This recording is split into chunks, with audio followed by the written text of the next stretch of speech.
necessarily reflect those of Rogers or Rogers TV.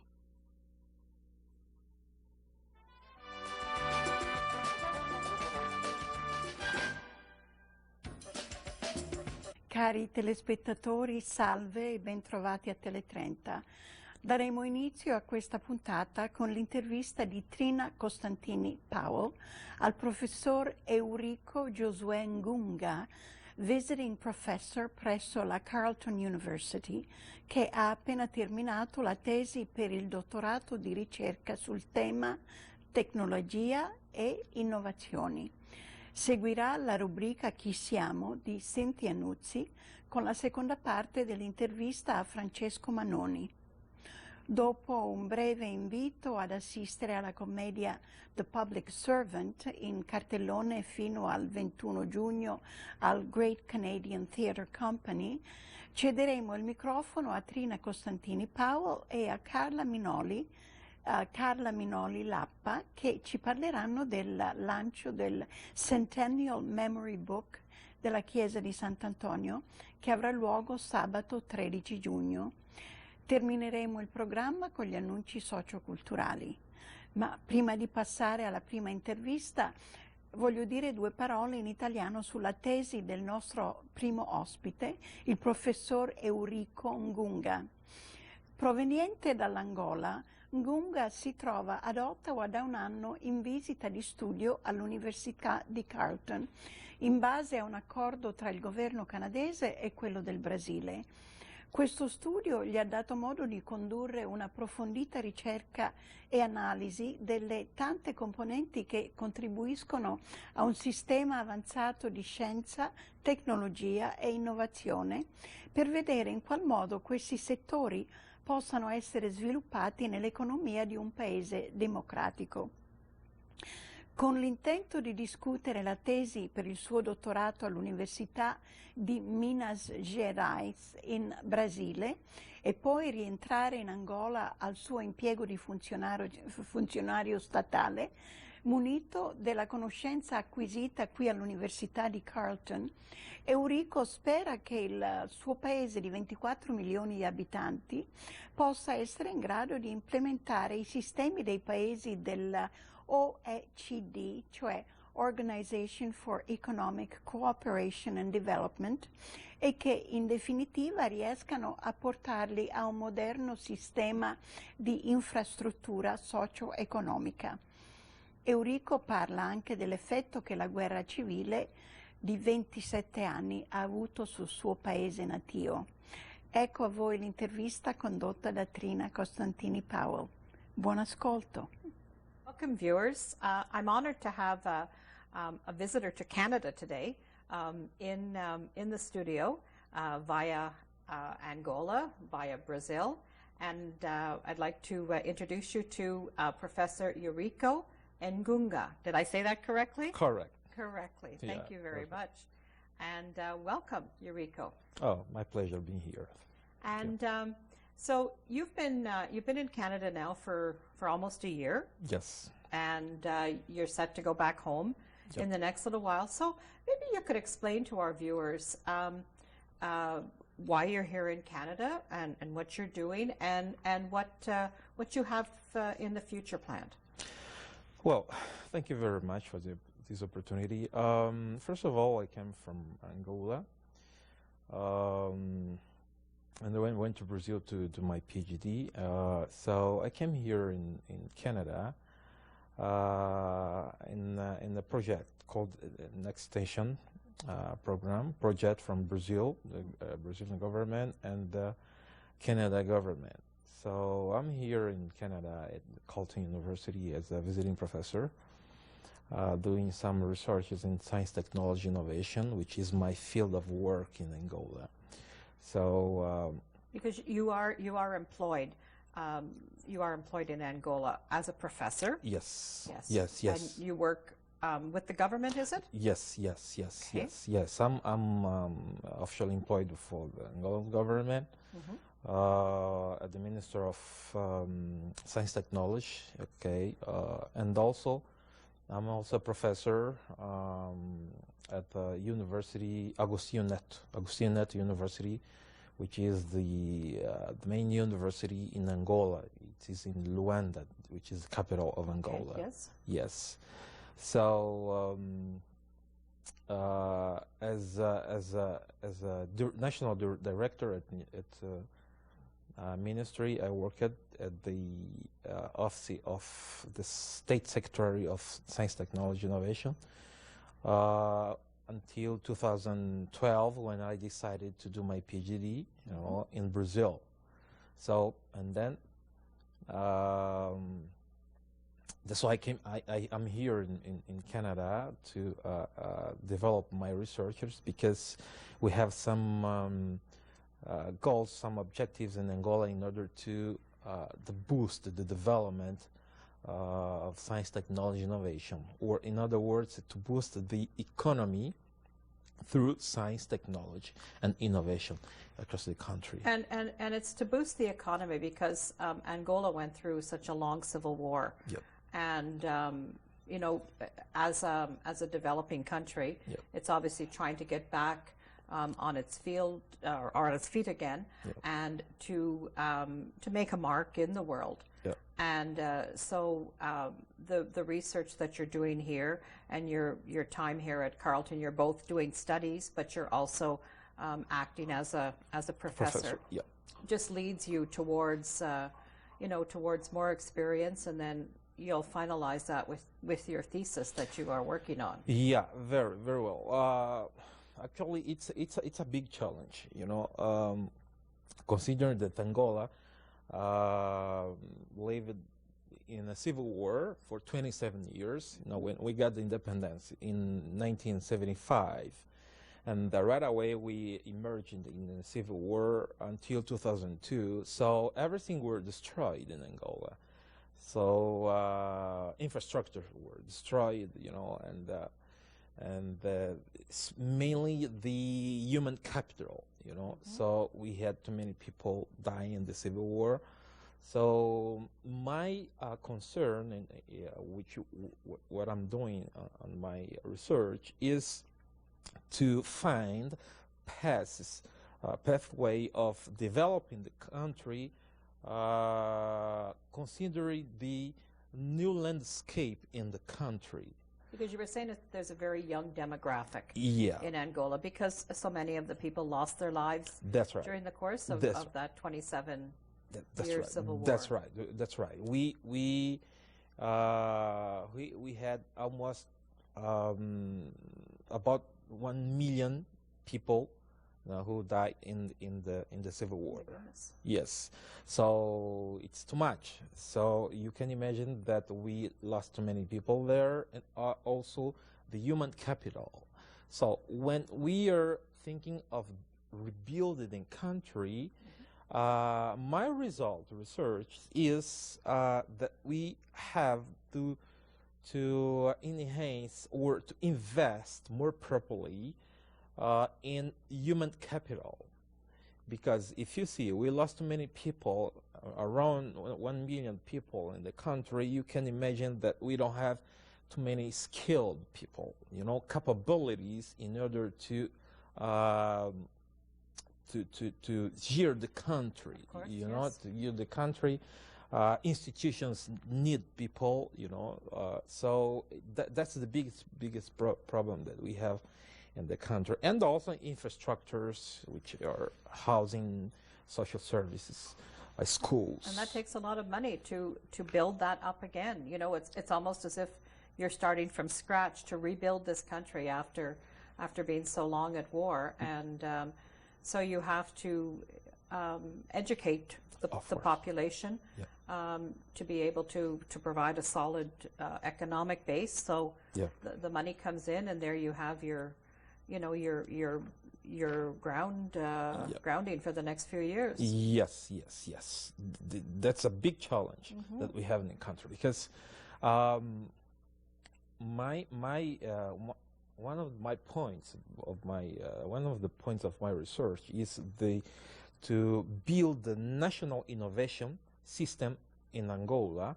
So, but to do this, to have this national innovation system, we need to invest as I said first, in human capital, and we need to invest in SME, like small, medium enterprises in the country, and we need also to boost the industry in the country.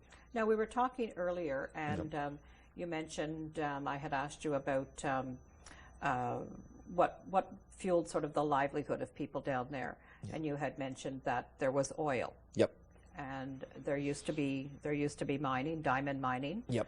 But oil seems to be the big one right now. That's right. Now, do you have any large multinational corporations that are in Angola? Yes, we do. We do. Yeah, we do. Actually, we have multinational corporations in Angola, especially in the oil field, which, you know, they are doing many, you know, service in Angola. In other points, they are doing some. There is an agreement with the Angolan government in terms of these multinational working there.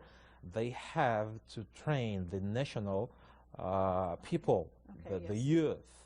So share their experience. And very good, yeah. Share experience and their knowledge. And the knowledge, of course, and so that we have some guys who are going abroad, you know, in the U.S., Canada, in Europe, in order to have education, you know, in oil fields and management, you know, and mines engineering, you know, in order to understand that the way of putting the country in the pathway of the future. So otherwise, you know, it's impossible to get there, you know, knowing that the Angolan population is young. Yeah, it's young because, as I told you, we lost about 1 million people in the country.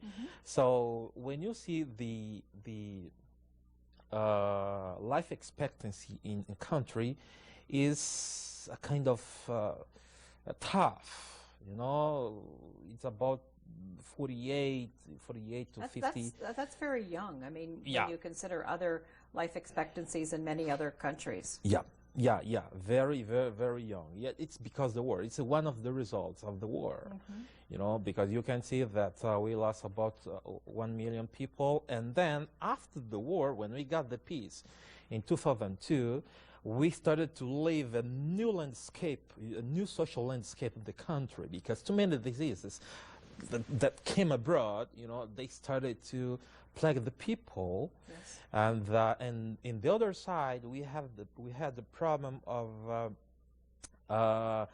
alcoholic. The young people, the adult and young people get drunk. Wasted lives almost with alcohol abuse. That's right, alcoholic abuse, because they get frustrated. Because when you have a new country focusing on the developing the country, it's needed human capital very well trained. But we don't have yet. So, and these people, many of them came from the lands very far from the cities. They didn't have a very good education. They don't have capabilities so to... it was an agrarian base where they That's would come right, from. agrarian base, and some of them were insulated during the Civil War. So many of them didn't have a very good education, so that they don't have a very good capabilities to gear the country, institutions, you know, to meet the challenge of the country. So the result is that many of them got drunk people. So, and then we augmented with the tropical diseases, which comes from, some of them comes from the no well-being, you know, like housing, good housing, and water treatment, and Lack of water, and lack of electrical energies. You know, sanitation. Sanitation. Hygiene, yes. That's a very good word. So, all of these problems, they come up and plug in people. Okay. So because they realize that they can't stand these problems to meet the challenge of the country.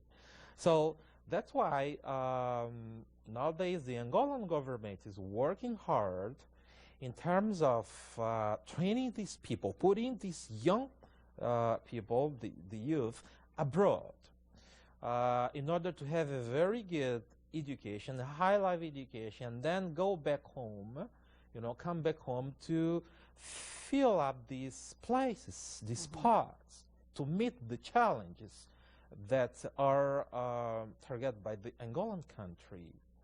So this is one of my concerns in my thesis. So the result, in overall, is that education is first. Of course, yes. Yeah, education is first. Yeah.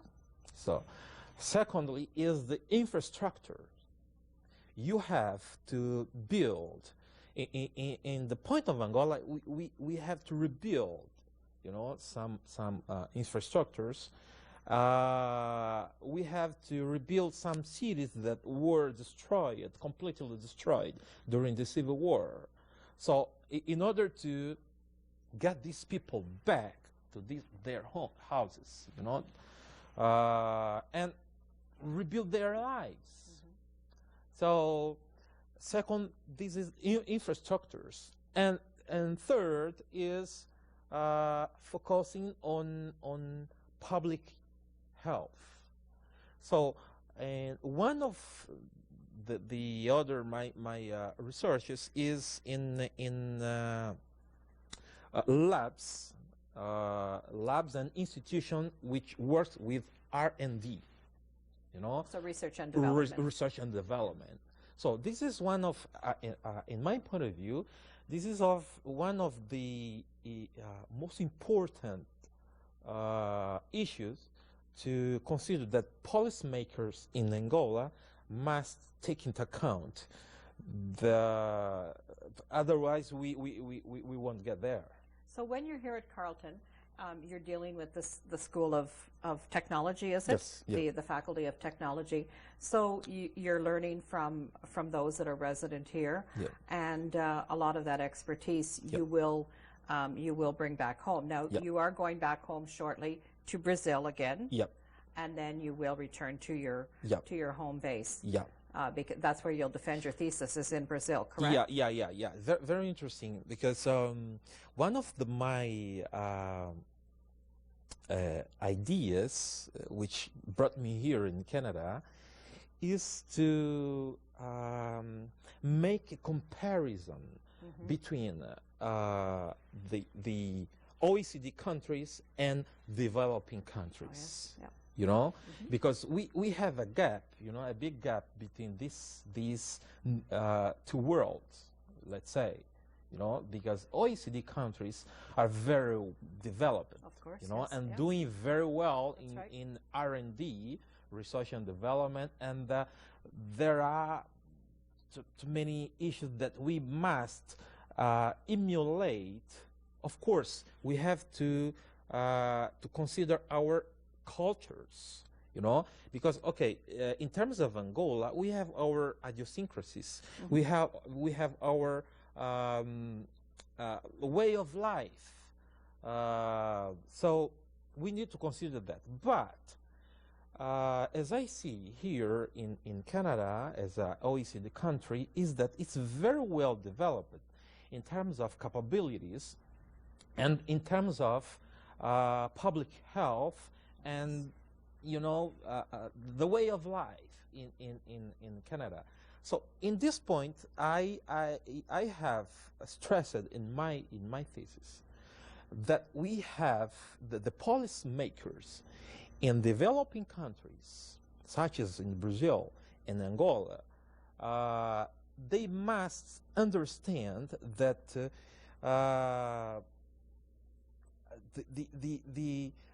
they have to invest more properly, in public health and social services Well, you know? I think it is very, very important, and I think today, Eurico, we've got to wrap up this interview. Yep. But I think we've first off we've learned a little bit about you Yep. and your time here in Ottawa, All right. and but we've also been given a history lesson Yep. on Thank you. Angola, and I think, you know, all knowledge is good, and you know, it gives a chance to educate our viewers as well. Yep. And so I thank you very, very much, Eurico, for being here today. I appreciate it. And it's been a pleasure. Okay, my pleasure. Salve a tutti carissimi telespettatori di Tele30, sono Cinzia Nuzzi e sono qui per il Chi siamo, noi italo-canadesi ad Ottawa, per la seconda volta con il signor Francesco Manoni. Benvenuto signor Manoni.